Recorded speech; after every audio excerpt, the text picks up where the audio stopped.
വാർത്തകളിലേക്ക് വിശദമായി. സംസ്ഥാനത്തും ഓക്സിജൻ ക്ഷാമം രൂക്ഷം. 1000 ടൺ ഓക്സിജൻ അടിയന്തരമായി അനുവദിക്കണമെന്നാവശ്യപ്പെട്ട് മുഖ്യമന്ത്രി പ്രധാനമന്ത്രിക്ക് കത്തയച്ചു. വെന്റിലേറ്റർ അടക്കമുള്ള സൗകര്യങ്ങളും കേരളത്തിന് അനുവദിക്കണമെന്ന് നരേന്ദ്രമോദിക്ക് അയച്ച കത്തിൽ മുഖ്യമന്ത്രി ആവശ്യപ്പെട്ടു. വിവരങ്ങളുമായി ഉമേഷ് ബാലകൃഷ്ണൻ ചേരുന്നു. ഉമേഷ്, ഇന്നലെ വാർത്താസമ്മേളനം നടത്തുമ്പോഴും ഓക്സിജൻ ലഭ്യത ഉറപ്പുവരുത്താൻ സ്വീകരിച്ച നടപടികൾ മുഖ്യമന്ത്രി വിശദീകരിക്കുകയുണ്ടായി. എന്താണ് ഇപ്പോൾ തന്നെ ഈ ക്ഷാമം നേരിടുന്നതിനുള്ള പ്രധാന കാരണങ്ങൾ? മുഖ്യമന്ത്രി പ്രധാനമന്ത്രിക്ക് അയച്ച കത്തിൽ ആവശ്യപ്പെട്ടത് എന്തൊക്കെ? രോഗികൾ കൂടുന്നത് തന്നെയാണ് ഇപ്പോൾ വാക്സിൻ ക്ഷാമം രൂക്ഷമാകാൻ കാരണം. നേരത്തെ തന്നെ സംസ്ഥാനത്ത് 220 ടൺ അടക്കം ടൺ ഓക്സിജൻ നിർമ്മിക്കാൻ വേണ്ടി നിർമ്മാണ ശേഷി ഉയർത്തിയിരുന്നു. പക്ഷെ ഇത് പോരാതെ വരുന്ന സാഹചര്യമാണ് നിലവിലുള്ളത്. ഈ സാഹചര്യത്തിലാണ് കൂടുതൽ ഓക്സിജൻ സംസ്ഥാനത്ത് അനുവദിക്കണമെന്നാവശ്യപ്പെട്ട് മുഖ്യമന്ത്രി പ്രധാനമന്ത്രിക്ക് കത്തയച്ചത്. പല ആശുപത്രികളിലും ഓക്സിജൻ ബെഡ് കുറയുന്ന സാഹചര്യമുണ്ട്. ഇന്ന് തിരുവനന്തപുരം ശ്രീചിത്ര ആശുപത്രിയിൽ 10 ശസ്ത്രക്രിയകൾ മുടങ്ങുന്ന സാഹചര്യവും ഉണ്ടായി. ഓക്സിജൻ ലഭിക്കാത്തതിനെ തുടർന്നാണ് മുടങ്ങിയത്. ഈ സാഹചര്യങ്ങളെല്ലാം പരിഗണിച്ചാണ് ഇപ്പോൾ മുഖ്യമന്ത്രി പ്രധാനമന്ത്രിക്ക് കത്തയച്ചിരിക്കുന്നത്. 1000 ടൺ ഓക്സിജനാണ് ചോദിച്ചിട്ടുള്ളത്. 1000 ടൺ ഓക്സിജനിൽ ആദ്യഘട്ടമായി 500 ടൺ അനുവദിക്കണം. 500 ടൺ രണ്ടാം ഘട്ടമായി അനുവദിച്ചാൽ മതിയെന്നും കത്തിൽ പറയുന്നുണ്ട്. കൂടാതെ 75 ലക്ഷം ഡോസ് വാക്സിനും നൽകണമെന്ന് ആവശ്യപ്പെട്ടിട്ടുണ്ട്. 75ൽ 50 ലക്ഷം ഡോസ് വാക്സിൻ കോവിഷീൽഡും 25 ലക്ഷം ഡോസ് വാക്സിൻ കോവാക്സിനുമായിട്ടാണ് അനുവദിക്കാൻ പറഞ്ഞിട്ടുള്ളത്. കൂടാതെ വാക്സിന് വേണ്ടി രജിസ്റ്റർ ചെയ്തവർക്ക് എത്ര പേർ രജിസ്റ്റർ ചെയ്യുന്നു അതിനനുസരിച്ച് നൽകുന്ന വാക്സിന്റെ എണ്ണവും വർദ്ധിപ്പിക്കണമെന്നുള്ള ആവശ്യവും ഈ കത്തിൽ പറയുന്നു. കൂടാതെ വെന്റിലേറ്റർ, ഓക്സിജൻ സിലിണ്ടർ അടക്കമുള്ളവയും മുൻഗണനാ ക്രമം അനുസരിച്ച് അനുവദിക്കണമെന്നും കത്തിൽ പറഞ്ഞിട്ടുണ്ട്. ശരി, ഉമേഷ് ബാലകൃഷ്ണനാണ് വിവരങ്ങൾ നൽകിയത്. സംസ്ഥാനത്തെ പ്രധാന ആശുപത്രികളിലൊന്നായ ശ്രീചിത്രയിൽ ഓക്സിജൻ ക്ഷാമത്തെ തുടർന്ന് ശസ്ത്രക്രിയകൾ നടത്താനായില്ല. ന്യൂറോ കാർഡിയാക് വിഭാഗങ്ങളിലെ 10 ശസ്ത്രക്രിയകളാണ് മാറ്റിവെച്ചത്. വിഷയത്തിൽ അടിയന്തര ഇടപെടൽ ആവശ്യപ്പെട്ട് ജില്ലാ കളക്ടർക്ക് ശ്രീചിത്ര ആശുപത്രി അധികൃതർ കത്ത് നൽകി. ആദ്യം കോവിഡ് ആശുപത്രികൾക്ക് ഓക്സിജൻ ഉറപ്പാക്കിയ ശേഷം മറ്റ് ആശുപത്രികൾക്ക് നൽകാമെന്ന നിലപാടാണ് സർക്കാർ സ്വീകരിച്ചത്. ഇതാണ് സർക്കാർ മേഖലയിലെ ഏറ്റവും പ്രധാനപ്പെട്ട ആശുപത്രിയായ ശ്രീചിത്രയിലെ ഓക്സിജൻ ക്ഷാമത്തിലേക്ക് നയിച്ചത്. ഓക്സിജൻ ക്ഷാമം രൂക്ഷമായതിനെ തുടർന്ന് രാവിലെ നടത്താൻ നിശ്ചയിച്ച 10 ശസ്ത്രക്രിയകൾ മാറ്റിവെച്ചു. ന്യൂറോ കാർഡിയാക് വിഭാഗങ്ങളിലെ ശസ്ത്രക്രിയകളാണ് മുടങ്ങിയത്. അടിയന്തര സ്വഭാവമുള്ള ശസ്ത്രക്രിയകളായതിനാൽ വിഷയത്തിൽ ഇടപെടണമെന്നാവശ്യപ്പെട്ട് ആശുപത്രി അധികൃതർ ജില്ലാ കളക്ടർക്ക് കത്ത് നൽകി. തിങ്കളാഴ്ചയും ശ്രീചിത്രയിൽ സമാനമായ രീതിയിൽ ഓക്സിജൻ ക്ഷാമം നേരിടുകയുണ്ടായി. അന്ന് ജില്ലാ കളക്ടർ ഇടപെട്ടാണ് പ്രശ്നം പരിഹരിച്ചത്. ന്യൂസ് 18 തിരുവനന്തപുരം. അതേസമയം കണ്ണൂർ ജില്ലയിലെ ഓക്സിജൻ ഫില്ലിംഗ് കേന്ദ്രത്തിൽ റെയ്ഡ് നടന്നു. അധികമായി സൂക്ഷിച്ച 39 ഓക്സിജൻ സിലിണ്ടറുകൾ പിടിച്ചെടുത്തു. ധർമ്മശാലയിലെ കേന്ദ്രത്തിൽ തഹസിൽദാറുടെ നേതൃത്വത്തിലാണ് റെയ്ഡ് നടത്തിയത്. കളക്ടറുടെ നിർദ്ദേശപ്രകാരമായിരുന്നു റെയ്ഡ്. മിനി ലോക്ക്ഡൌണിന്റെ പശ്ചാത്തലത്തിൽ സംസ്ഥാനത്ത് നിയന്ത്രണങ്ങൾ കടുപ്പിച്ച് പോലീസ്. വാഹനങ്ങൾ തടഞ്ഞു നിർത്തിയാണ് കർശന പരിശോധന. യാത്രാരേഖകളില്ലാത്തവരെ ഒരിടത്തും കടത്തിവിടുന്നില്ല. പരിശോധന ശക്തമായതോടെ പലയിടങ്ങളിലും ഗതാഗത തടസ്സമുണ്ടായി.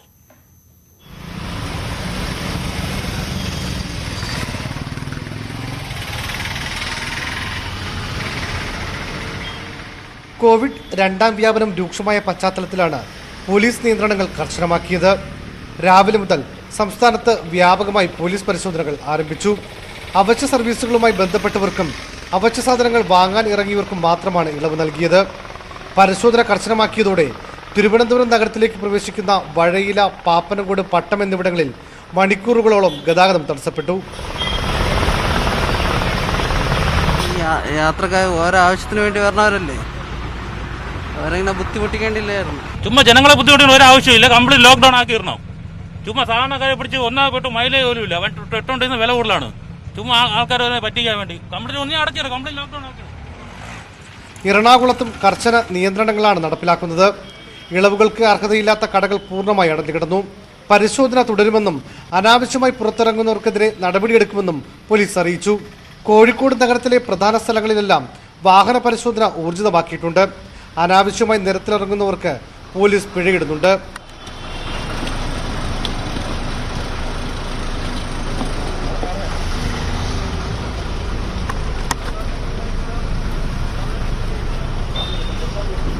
പാലക്കാട്, കാസർഗോഡ് തുടങ്ങിയ അതിർത്തി ജില്ലകളിലും പരിശോധന കർശനമാണ്.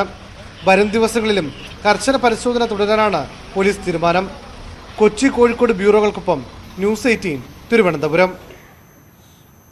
കോവിഡ് നിയന്ത്രണങ്ങൾ ലംഘിച്ച് മൂന്നാറിൽ CSI വൈദികരുടെ മഹാധ്യാനം. 480ഓളം വൈദികർ ധ്യാനത്തിൽ പങ്കെടുത്തു. ധ്യാനത്തിലെത്തിയ 80 പേർക്ക് കോവിഡ് സ്ഥിരീകരിച്ചെന്നും 2 പേർ കോവിഡ് ബാധിച്ച് മരിച്ചെന്നും വിശ്വാസികൾ ചീഫ് സെക്രട്ടറിക്ക് നൽകിയ പരാതിയിൽ പറയുന്നു. കോവിഡ് പശ്ചാത്തലത്തിൽ ധ്യാനം മാറ്റിവെക്കണമെന്ന് വൈദികരും വിശ്വാസികളും CSI സഭാ നേതൃത്വത്തെ അറിയിച്ചിരുന്നുവെങ്കിലും ഇത് മറികടന്നായിരുന്നു മഹാധ്യാനം. ഏപ്രിൽ 13 മുതൽ 17 വരെ മൂന്നാറിലെ CSI പള്ളിയിലായിരുന്നു ചടങ്ങ്. ധ്യാനത്തിൽ 480 പരം വൈദികർ പങ്കെടുത്തുവെന്ന് വിശ്വാസികളുടെ പരാതിയിൽ പറയുന്നു. ഇതിൽ 80ഓളം പേർക്ക് കോവിഡ് സ്ഥിരീകരിച്ചു. വൈദികരായ ബിജുമോൻ, ഷാൻ പി രാജ് എന്നിവർ കോവിഡ് ബാധിച്ച് മരിച്ചുവെന്നും പരാതിയിലുണ്ട്. ഈ വർഷം ബിഷപ്പും അവരെല്ലാം പറഞ്ഞപ്പോൾ മൂന്നാർ വെച്ച് കൂടണമെന്ന് പറഞ്ഞപ്പോൾ മിക്കവർ അച്ഛന്മാർ പറഞ്ഞു ഈ പ്രാവശ്യം കൂടണ്ട, ഇങ്ങനെ അസുഖമായിട്ട് നിൽക്കുകയാണ്, കൊറോണ അസുഖമാണ്. ബിഷപ്പ് വെരട്ടി എല്ലാവരും കൊണ്ടുപോയി. അവിടെ കൊണ്ട് ഒരു കൊച്ചു പള്ളിക്കകത്താണ് ആദ്യത്തെ 200 പേരെയും പിന്നെ കൊണ്ട് 250 പേരെയും ആ പള്ളിയിൽ വെച്ചാണ് ട്രീറ്റ് നടത്തിയത്. ഏപ്രിൽ 13 മുതൽ 17 വരെ. അപ്പൊ തിരിച്ചു വന്നപ്പോൾ അവിടെ തന്നെ പലർക്ക് അസുഖം തുടങ്ങി. അങ്ങനെ തിരിച്ചു വന്നവിടെ പലർക്ക് അസുഖം കൂടി തുടങ്ങിയപ്പോൾ അത് പടരാതിരിക്കാൻ വേണ്ടി, കാരണം ഇവരെല്ലാം ഈ അച്ഛന്മാരെല്ലാം ചെന്ന് ആരാ നടത്തുന്ന പള്ളിയിൽ പോയി. കോവിഡ് സ്ഥിരീകരിച്ചവരിൽ 6 പേർ ഗുരുതരാവസ്ഥയിലുമാണ്. ധ്യാനത്തിന് നേതൃത്വം നൽകിയ ഫാദർ ധർമ്മരാജ റസാലവും നിരീക്ഷണത്തിലാണ്. ധ്യാനം കഴിഞ്ഞ് മടങ്ങിയവർ തിരികെ പള്ളികളിൽ എത്തി ശുശ്രൂഷകൾക്ക് നേതൃത്വം നൽകിയിരുന്നു. കൂടാതെ വീടുകളിൽ എത്തി ഇടപഴകിയതും രോഗവ്യാപനത്തിന് കാരണമാകും. ഇക്കാര്യങ്ങൾ എല്ലാം വ്യക്തമാക്കിയാണ് സഭാവിശ്വാസികൾ ചീഫ് സെക്രട്ടറിക്ക് പരാതി നൽകിയത്. യാതൊരു മാനദണ്ഡങ്ങളും പാലിക്കാതെ അടച്ചിട്ട മുറിയിലാണ് ധ്യാനം നടത്തിയതെന്നും പരാതിയിലുണ്ട്. ന്യൂസ് 18 ഇടുക്കി. ഓക്സിജൻ കിട്ടാതെ തമിഴ്നാട്ടിലും കോവിഡ് മരണം. ചെങ്കൽപ്പെട്ട് ആശുപത്രിയിൽ 11 പേർ മരിച്ചതായി റിപ്പോർട്ട്. ഉത്തരാഖണ്ഡിലെ റൂർക്കയിൽ 5 രോഗികൾ മരിച്ചു. ഇതിനിടെ രാജ്യത്ത് 3,82,000 പേർക്ക് കൂടി കോവിഡ് സ്ഥിരീകരിച്ചു.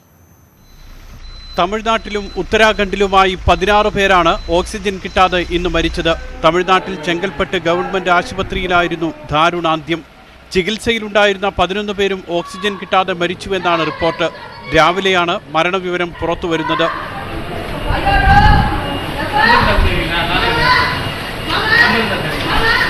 എന്നാൽ ആശുപത്രിയിൽ ആവശ്യത്തിന് ഓക്സിജൻ ഉണ്ടായിരുന്നുവെന്നും എന്താണ് സംഭവിച്ചതെന്ന് അന്വേഷിച്ചു വരികയാണെന്നും ആശുപത്രി അധികൃതർ അറിയിച്ചു.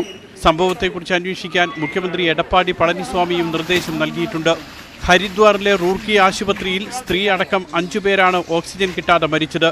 പുലർച്ചെ 1:30ക്കും 2 മണിക്കും ഇടയിലായിരുന്നു സംഭവം. ദുരന്തത്തെക്കുറിച്ച് മജിസ്റ്റീരിയൽ അന്വേഷണത്തിന് ഉത്തരവിട്ടു. 2 ദിവസത്തെ ഇടവേളയ്ക്ക് ശേഷം രാജ്യത്ത് കോവിഡ് രോഗികളുടെ എണ്ണം ഇന്ന് കുതിച്ചുയർന്നു. 3,82,315 പേർക്കാണ് പുതിയതായി രോഗം സ്ഥിരീകരിച്ചത്. 3,780 പേർ കൂടി കോവിഡ് ബാധിച്ചു മരിച്ചു. ആകെ കോവിഡ് രോഗികളുടെ എണ്ണം 2,06,66,000 ഉയർന്നു. News desk news 18. നിയമസഭാ തെരഞ്ഞെടുപ്പ് തോൽവിയെ തുടർന്ന് KPCC പ്രസിഡന്റ് മുല്ലപ്പള്ളി രാമചന്ദ്രനെ ലക്ഷ്യം വെച്ച് എ ഗ്രൂപ്പ്. തിരുവനന്തപുരത്ത് ഉമ്മൻചാണ്ടിയുടെ നേതൃത്വത്തിൽ നേതാക്കൾ രഹസ്യയോഗം ചേർന്നു. തിരുവഞ്ചൂർ രാധാകൃഷ്ണനെ പ്രതിപക്ഷ നേതാവാക്കണമെന്നാണ് എ ഗ്രൂപ്പിന്റെ ആവശ്യം. അതേസമയം ഉടൻ നേതൃമാറ്റം വേണ്ടെന്ന് കെ സുധാകരനും കെ മുരളീധരനും പറഞ്ഞു. നേതൃത്വത്തിനെതിരെ അതൃപ്തി പുകയുന്നതിനിടെ തിരുവനന്തപുരത്തെ ആര്യാടന്റെ ഫ്ളാറ്റിൽ വെച്ചായിരുന്നു എ ഗ്രൂപ്പ് യോഗം. ഉമ്മൻചാണ്ടിയുടെ നേതൃത്വത്തിൽ ചേർന്ന യോഗത്തിൽ ഗ്രൂപ്പ് നേതാക്കളായ ആര്യാടൻ മുഹമ്മദ്, ബെന്നി ബെഹനാൻ, കെ ബാബു, തിരുവഞ്ചൂർ രാധാകൃഷ്ണൻ അടക്കമുള്ളവർ പങ്കെടുത്തു. ഐ ഗ്രൂപ്പിനാണ് കൂടുതൽ MLA-മാരുള്ളതെങ്കിലും തിരുവഞ്ചൂർ രാധാകൃഷ്ണനെ പ്രതിപക്ഷ സ്ഥാനത്തെത്തിക്കാൻ എ ഗ്രൂപ്പ് ശ്രമം നടത്തുന്നുണ്ട്. പ്രതിപക്ഷ നേതാവിനെ MLA-മാർ കൂടിയാണ് തീരുമാനിക്കേണ്ടതെന്നാണ് കെ മുരളീധരന്റെ പ്രതികരണം. ഉടൻ നേതൃമാറ്റം വേണ്ടെന്ന് കെ സുധാകരനും പറഞ്ഞു. എനിക്കങ്ങനെ അഭിപ്രായമൊന്നുമില്ല. സാവകാശം ആലോചിച്ച് വേണ്ടുന്ന കാര്യം ബുദ്ധിപൂർവ്വം ചെയ്യാൻ മതി.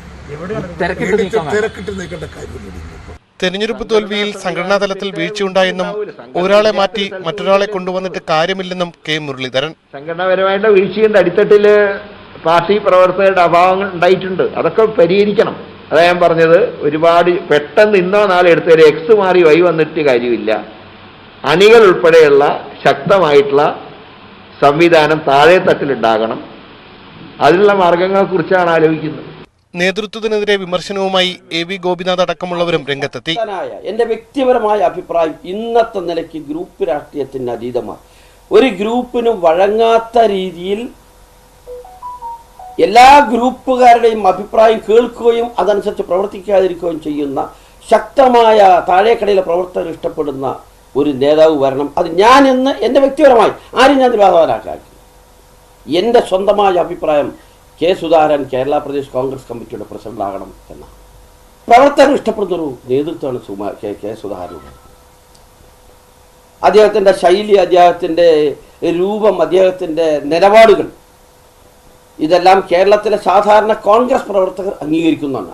വെള്ളിയാഴ്ചത്തെ രാഷ്ട്രീയ കാര്യസമിതി യോഗം ഈ സാഹചര്യത്തിൽ നിർണായകമാകും. ന്യൂസ് 18 തിരുവനന്തപുരം. മുഖ്യമന്ത്രിക്കെതിരെ കെ മുരളീധരൻ.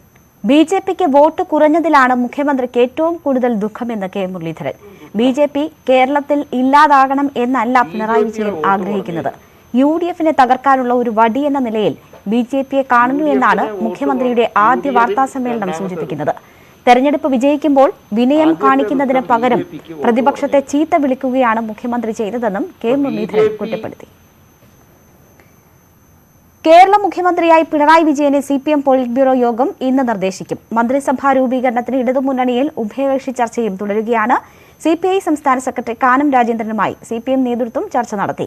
കേരള കോൺഗ്രസ് എമ്മുമായുള്ള ചർച്ച നാളെ നടക്കും. പൊളിറ്റ് ബ്യൂറോ നിർദ്ദേശം 18-ന് ചേരുന്ന സംസ്ഥാന സെക്രട്ടേറിയറ്റും സംസ്ഥാന സമിതിയും ചർച്ച ചെയ്ത് അംഗീകരിക്കും. CPM നിയമസഭാ കക്ഷി യോഗം ചേർന്ന് പിണറായിയെ വീണ്ടും മുഖ്യമന്ത്രിയായി തെരഞ്ഞെടുക്കും. അതിനുശേഷമാകും MLA-മാരുടെ പിന്തുണക്കത്തുമായി ഗവർണറെ കണ്ട് സർക്കാർ രൂപീകരണത്തിന് പിണറായി അവകാശവാദം ഉന്നയിക്കുക. 18-ന് ശേഷം ഒറ്റഘട്ടമായി സത്യപ്രതിജ്ഞ നടത്താനാണ് ആലോചന. അതേസമയം മന്ത്രിമാരെ തീരുമാനിക്കാനുള്ള ഉഭയകക്ഷി ചർച്ചകൾ പുരോഗമിക്കുകയാണ്. 4 മന്ത്രിമാർ, ഡെപ്യൂട്ടി സ്പീക്കർ, ചീഫ് വിപ്പ്, 6 പദവികളായിരുന്നു കഴിഞ്ഞ ക്യാബിനറ്റിൽ CPIക്ക് നൽകിയത്. ഇത്തവണ പുതിയ ഘടകകക്ഷികൾക്കും മന്ത്രിസ്ഥാനം നൽകേണ്ടി വരുമെന്നതിനാൽ CPM-ന്റെയും CPIയുടെയും മന്ത്രിസ്ഥാനങ്ങൾ കുറഞ്ഞേക്കും. 4 മന്ത്രിമാരും ഡെപ്യൂട്ടി സ്പീക്കറും അല്ലെങ്കിൽ 3 മന്ത്രിമാരും ഡെപ്യൂട്ടി സ്പീക്കറും ചീഫ് വിപ്പും. ഇതിലൊരു ഫോർമുലയാണ് CPM CPIക്ക് മുന്നിൽ വച്ചതെന്നാണ് സൂചന. E. Chandrasekharan, P. Prasad, K. Rajan, Balachandran, Chinchu Rani, PS. Subal, Chittayam Gopakumar എന്നിവരാണ് പരിഗണനയിൽ. കൂടുതൽ ഘടകകക്ഷികളുള്ളതുകൊണ്ട് തന്നെ 21-അംഗ മന്ത്രിസഭ അധികാരമേൽക്കാനും സാധ്യതയുണ്ട്. 2 മന്ത്രിസ്ഥാനം ചോദിക്കുന്ന കേരള കോൺഗ്രസ് എമ്മിന് 1 മന്ത്രിസ്ഥാനം ഉറപ്പാണ്. ചിലപ്പോൾ ചീഫ് വിപ്പോ ഡെപ്യൂട്ടി സ്പീക്കർ പദവിയോ ലഭിച്ചേക്കും. JDS-നും NCPക്കും ഓരോ മന്ത്രിസ്ഥാനം നൽകും. ടേം അടിസ്ഥാനത്തിലാകും ഇരു പാർട്ടിയിലെയും MLA-മാർ മന്ത്രിസ്ഥാനം വീതിച്ചെടുക്കുക. ഒറ്റ സീറ്റിൽ മാത്രം വിജയിച്ച ഘടകകക്ഷികളും അവകാശവാദവുമായി രംഗത്തുണ്ട്. ഇവരുടെ കാര്യത്തിൽ ഒരു പൊതു മാനദണ്ഡം കൊണ്ടുവരാനാണ് സാധ്യത. ഉഭയകക്ഷി ചർച്ചകളിൽ അക്കാര്യത്തിലും തീരുമാനമുണ്ടാകും. ന്യൂസ് 18 തിരുവനന്തപുരം. മന്ത്രിസ്ഥാനം ആവശ്യപ്പെട്ട് RSPL കോവൂർ കുഞ്ഞുമോനെ മന്ത്രിയാക്കണമെന്നാവശ്യപ്പെട്ട് സംസ്ഥാന സെക്രട്ടറി ഷാജി ഫിലിപ്പ് LDF കൺവീനർക്ക് കത്ത് നൽകി.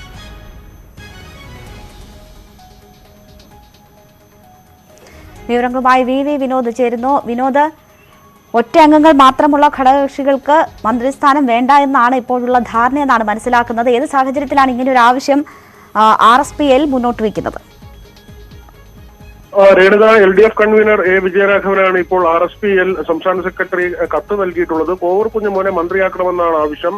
5 തവണയായി തുടർച്ചയായി ജയിക്കുന്നു. അതോടൊപ്പം തന്നെ 2014-ൽ പ്രധാനപ്പെട്ട ഷിബു ബേബി ജോണിന്റെ പാർട്ടിയോടൊപ്പം തന്നെ RSPയുടെ പ്രധാന വിഭാഗം പോവുകയും UDF-ന്റെ ഭാഗമായി ചേരുകയും ചെയ്യുന്ന സമയത്തും LDF-നൊപ്പം ഉറച്ചു നിൽക്കുന്ന ആളാണ് കോവൂർ കുഞ്ഞുമോൻ. അതുകൊണ്ട് തന്നെ അദ്ദേഹത്തിന് ഇത്തവണ പരിഗണിക്കണം, മന്ത്രിസ്ഥാനത്തിന് അർഹതയുണ്ട് എന്നൊരു കാര്യമാണ് ഇപ്പോൾ RSPL പറയുന്നത്. അതോടൊപ്പം തന്നെ കൊല്ലം ജില്ലയിൽ നിന്ന് ഒരുപക്ഷെ KB ഗണേഷ് കുമാർ മന്ത്രിയായേക്കുമെന്ന തരത്തിലുള്ള വാർത്തകൾ വരുന്നു. ആ പാർട്ടി കേരള കോൺഗ്രസ് Bയുടെ ഒരു MLA മാത്രമാണ് ഗണേഷ് കുമാർ. അതുകൊണ്ട് തന്നെ ഗണേഷ് കുമാറിന് ഒരു അവകാശവാദം ആ തരത്തിൽ നിൽക്കുമ്പോൾ കോവൂർ കുഞ്ഞുമോനെ കൂടി പരിഗണിക്കണം എന്ന നിലയ്ക്കാണ്. പക്ഷേ രേണുക സൂചിപ്പിച്ചതുപോലെ ഒരു MLA മാത്രം ഉള്ളവർക്ക് ഇപ്പോൾ മന്ത്രിസ്ഥാനം നൽകുന്നതിനെ കുറിച്ച് LDF-ൽ ഏതെങ്കിലും തരത്തിലുള്ള ധാരണയായതായി നമുക്കറിയാൻ കഴിയുന്നില്ല. എങ്കിൽ തന്നെയും ഒരു ഉപാധിയോടുകൂടി, അതായത് ഒരുപക്ഷെ 1.5 വർഷം വീതം ഓരോ ആളുകൾക്കും മന്ത്രിസ്ഥാനം നൽകുന്നതടക്കമുള്ള കാര്യങ്ങളാണ് പരിഗണിക്കുന്നത്. സീനിയറായിട്ടുള്ള MLA-മാർക്ക് ഒരുപക്ഷെ 5 വർഷവും മന്ത്രിസ്ഥാനം നൽകുന്ന കാര്യവും LDF-ന്റെ പരിഗണനയിലുണ്ടെന്ന് മനസ്സിലാക്കുന്നു. രേണുക, VV വിനോദാണ് വിവരങ്ങൾ നൽകിയത്.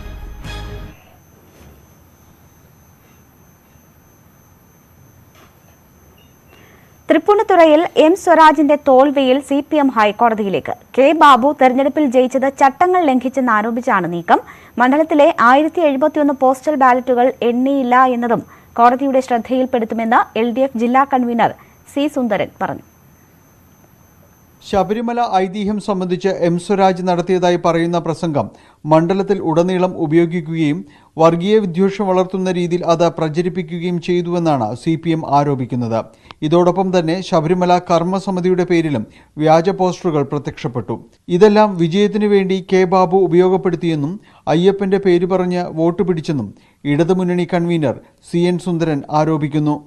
മതത്തെ തെരഞ്ഞെടുപ്പിൽ ഉൾപ്പെടുത്തി മതതീവ്രത വളർത്തിക്കൊണ്ടുവന്ന് അതിൽ നിന്നും നേടിയെടുത്ത വോട്ടുകളാണ് പ്രധാനമായും ബാബു ലഭിച്ചിട്ടുള്ളത്. വോട്ട് കച്ചവടം നടന്നു എന്നുള്ളത് വ്യക്തമായ വസ്തുതയാണ്. ആ വസ്തുതയ്ക്ക് സഹായകരമായ നിലപാടിലേക്ക് ബാബുവിൻ്റെ ഇത്തരം നീക്കങ്ങളും ഒത്തുചേർന്നപ്പോഴാണ് ഇങ്ങനെ പരാജയമുണ്ടായത്. പോസ്റ്റൽ ബാലറ്റിൽ സീലില്ലാത്തതിനാൽ മണ്ഡലത്തിലെ 1071 പോസ്റ്റൽ ബാലറ്റുകൾ എണ്ണിയില്ല. ഇതും കോടതിയുടെ ശ്രദ്ധയിൽപ്പെടുത്തും. അതിനുള്ള ഫോറം മറ്റ് പോസ്റ്റോട്ട് ഉപയോഗിക്കുന്ന ഫോറം തന്നെയാണ് ഉപയോഗിക്കപ്പെട്ടുള്ളത്. ഈ പാവപ്പെട്ട മനുഷ്യന് ഇതിൽ ഡെസിഗ്നേഷനോ ഉണ്ടോ ഒപ്പുവെച്ചോ ഒന്നും അന്വേഷിക്കേണ്ട കാര്യമില്ല. അവർക്ക് ബാലറ്റ് കൊടുക്കുന്നു, ബാലറ്റ് വോട്ട് രേഖപ്പെടുത്തി കൊടുക്കുന്നു. എന്നാൽ ഈ വോട്ട് ചെയ്യിക്കാൻ പോയ ഉദ്യോഗസ്ഥന്മാർ ഇത് രേഖപ്പെടുത്താത്തതിന്റെ ഫലമായി ഈ 1071 വോട്ടുകൾ മാറ്റിവെക്കപ്പെട്ടു. 992 വോട്ടുകൾക്കാണ് കെ ബാബു തൃപ്പൂണിത്തുറയിൽ വിജയിച്ചത്. അതുകൊണ്ട് തന്നെ സാങ്കേതിക തടസ്സങ്ങൾ ഒഴിവാക്കി പോസ്റ്റൽ ബാലറ്റുകൾ വോട്ടുകളായി പരിഗണിച്ച് എണ്ണണമെന്നാണ് CPM ആവശ്യപ്പെടുന്നത്. ന്യൂസ് 18 കൊച്ചി. ഇടവേളയാണ്. കൂടുതൽ വാർത്തകൾക്കും വിശദാംശങ്ങൾക്കും malayalam.news18.com സന്ദർശിക്കുക.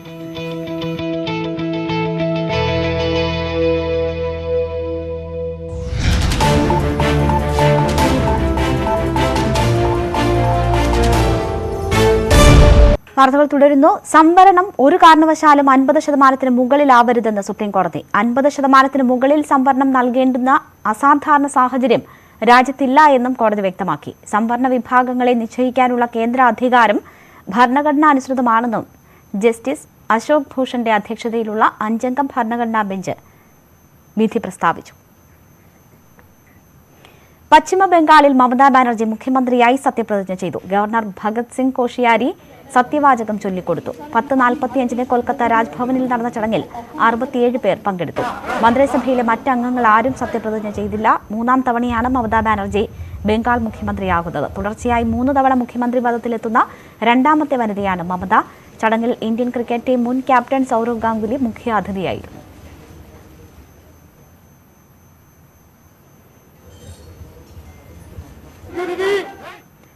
മാർത്തോമ സഭ മുൻ അധ്യക്ഷൻ ഡോക്ടർ ഫിലിപ്പോസ് മാർ ക്രിസോസ്റ്റം വലിയ മെത്രാപ്പൊലിത്തയ്ക്ക് അന്ത്യാഞ്ജലി.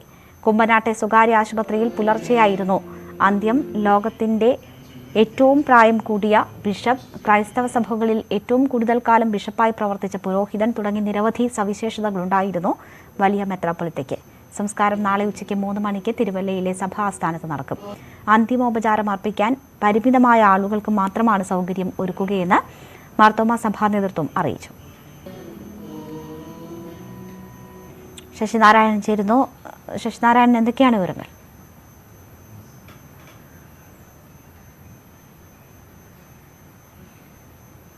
മാർത്തോമ സഭയുടെ വലിയ മെത്രാപ്പൊലീത്തയുടെ ഭൗതിക ശരീരം തിരുവല്ലയിലെ ആസ്ഥാനത്താണ് ഇപ്പോൾ പൊതുദർശനം വെച്ചിരിക്കുന്നത്. നിരവധി രാഷ്ട്രീയ സാംസ്കാരിക രംഗത്തെ ആളുകൾ അന്തിമോപചാരം അർപ്പിക്കാൻ എത്തിക്കഴിഞ്ഞു. വൈദിക ശേഷൻ അടങ്ങുന്ന ഒരു സംഘം ഇപ്പോൾ ഇവിടെയുണ്ട്. പൂർണ്ണമായും കോവിഡ് മാനദണ്ഡങ്ങൾ പാലിച്ചാണ് സംസ്കാര ചടങ്ങുകൾ നടക്കാൻ ഉദ്ദേശിക്കുന്നത്. നാളെ 3 മണിക്കാണ് തിരുവല്ല ആസ്ഥാനത്ത് തന്നെ സംസ്കാര ചടങ്ങുകൾ നടക്കുക. വളരെ നഗരി കാണിക്കുന്ന ചടങ്ങുകൾ അടക്കമുള്ള കാര്യങ്ങൾ കോവിഡ് മാനദണ്ഡം നിലനിൽക്കുന്ന ഉണ്ടാവില്ല. എന്തായാലും പ്രത്യേക രീതിയിലുള്ള പ്രാർത്ഥനകളും കാര്യങ്ങളുമൊക്കെ സഭയുടെ നേതൃത്വത്തിലുള്ള വൈദികരുടെ നേതൃത്വത്തിലും ബിഷപ്പുമാരുടെ നേതൃത്വത്തിലുള്ള അന്തിമ കൂദാശയും അതുപോലുള്ള ശുശ്രൂഷ അടക്കമുള്ള കാര്യങ്ങളാണ് സ്വാഭാവികമായും ഈ ചടങ്ങുമായി ബന്ധപ്പെട്ട് നടക്കുന്നത്. ഇപ്പോൾ നിലവിൽ രാഷ്ട്രീയ സാംസ്കാരിക രംഗത്തെ നിരവധി പേർ അടക്കം, അതായത് പൊതുപ്രവർത്തകർ അടക്കമുള്ളവർ ഇപ്പോൾ അന്തിമോപചാരം അർപ്പിക്കാനായി തിരുവല്ലയിലെ ആസ്ഥാനത്ത് എത്തിക്കൊണ്ടിരിക്കുകയാണ്. നാളെ 3 മണിക്കാണ് സംസ്കാര ചടങ്ങ് നടക്കുന്നത്. എന്നാലും മാർത്തോമ സഭയെ സംബന്ധിച്ച് വലിയ ഒരു നഷ്ടം തന്നെയാണ് മാർ ക്രിസോസ്റ്റത്തിന്റെ വിയോഗത്തിലൂടെ ഉണ്ടായിരിക്കുന്നത്. സാമൂഹിക രാഷ്ട്രീയ മേഖലകളിലും അതുപോലെ തന്നെ കേരളത്തിന്റെ സാംസ്കാരിക കേരളത്തിലൊക്കെ അദ്ദേഹത്തിന്റെ പ്രവർത്തനങ്ങളൊക്കെ വലിയ ഒരു രീതിയാണ് ഉണ്ടായിട്ടുള്ളത്. പക്ഷേ അദ്ദേഹത്തിന്റെ വിയോഗം സഭയെ സംബന്ധിച്ച് വലിയ നഷ്ടം ഉണ്ടായിരിക്കുന്ന ഒരു സാഹചര്യമാണ് ഇപ്പോൾ നിലവിലുള്ളത്. ശശിനാരായണനാണ് വിവരങ്ങൾ നൽകിയത്. മാർത്തോമാ സഭ മുൻ പരമാധ്യക്ഷൻ ഡോക്ടർ ഫിലിപ്പോസ് മാർ ക്രിസോസ്റ്റം വലിയ മെത്രാപ്പൊലീത്തയുടെ വിയോഗത്തിൽ അനുശോചിച്ച് പ്രധാനമന്ത്രി നരേന്ദ്രമോദി. മനുഷ്യരുടെ ദുരിതങ്ങളും വിഷമതകളും അകറ്റാൻ പരിശ്രമിച്ച വ്യക്തിത്വമായിരുന്നു ഫിലിപ്പോസ് മാർ ക്രിസോസ്റ്റം വലിയ മെത്രാപ്പൊലീത്ത എന്ന് പ്രധാനമന്ത്രി ട്വിറ്ററിൽ കുറിച്ചു. കോൺഗ്രസ് നേതാവ് രാഹുൽ ഗാന്ധിയും വലിയ മെത്രാപ്പൊലീത്തയുടെ മരണത്തിൽ അനുശോചനം അറിയിച്ചു.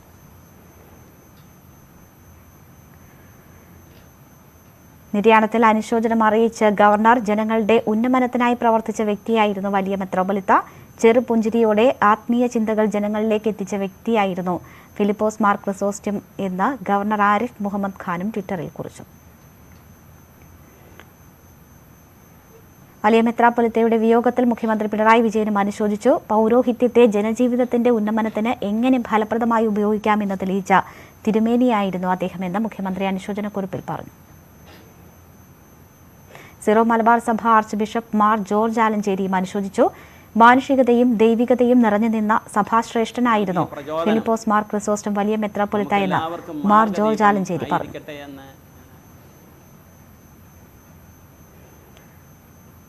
7 പതിറ്റാണ്ടിലേറെ കേരളത്തിലെ ആത്മീയ സാമൂഹ്യ മണ്ഡലങ്ങളിൽ ചിരിയും ചിന്തയുമായി നിറഞ്ഞു നിന്ന അപൂർവ വ്യക്തിത്വമായിരുന്നു ഡോക്ടർ ഫിലിപ്പോസ് മാർ ക്രിസോസ്റ്റം. ആഴമേറിയ ചിന്തകൾ നർമ്മത്തിന്റെ സൗന്ദര്യത്തിൽ പറഞ്ഞു തന്ന സ്വർണ്ണ നാവുള്ള മനുഷ്യൻ. വലിയ മെത്രാപ്പൊലീത്തയുടെ വേർപാട് ഒരു യുഗത്തിന്റെ അന്ത്യം കൂടിയാണ്. മതത്തിന്റെ അതിർവരമ്പുകൾക്കപ്പുറം മനുഷ്യന്റെ മനസ്സിലേക്ക് വേരൂന്നി നിന്ന വൈദികനായിരുന്നു ഫിലിപ്പോസ് മാർ ക്രിസോസ്റ്റം വലിയ മെത്രാപ്പൊലീത്ത. സ്വർണ്ണനാവുള്ള മനുഷ്യനെന്ന വിശേഷണം അന്വർത്ഥമാക്കിയ പുരോഹിതൻ. വൈദികനെന്ന നിലയിൽ അപൂർവ നേട്ടങ്ങൾക്കും അദ്ദേഹം ഉടമയായിരുന്നു. ലോകത്തെ ഏറ്റവും പ്രായം കൂടിയ ബിഷപ്പ്. ഇന്ത്യയിലെ ക്രൈസ്തവ സഭകളിൽ ഏറ്റവും കൂടുതൽ കാലം ബിഷപ്പായിരുന്ന ചിരിയുടെ തിരുമേനി. മാരാമൺ കൺവെൻഷന്റെ 125 വർഷത്തെ ചരിത്രത്തിൽ 95ലധികം കൺവെൻഷനുകളിൽ ക്രിസോസ്റ്റം വലിയ മെത്രാപ്പൊലീത്ത പങ്കെടുത്തിട്ടുണ്ട്. 1954 മുതൽ 2018 വരെ തുടർച്ചയായി 65 മാരാമൺ കൺവെൻഷനുകളിൽ പ്രസംഗിച്ചു. 8 മാരാമൺ കൺവെൻഷനുകൾ ഉദ്ഘാടനം ചെയ്തു. 2018 രാജ്യം പത്മഭൂഷൺ നൽകി തിരുമേനിയെ ആദരിച്ചത്. ക്രൈസ്തവ സഭാ ആചാര്യന്മാരിൽ ഈ ബഹുമതി ലഭിക്കുന്ന ആദ്യത്തെയാൾ കൂടിയായിരുന്നു ഡോക്ടർ ഫിലിപ്പോസ് മാർ ക്രിസോസ്റ്റം വലിയ മെത്രാപ്പൊലീത്ത.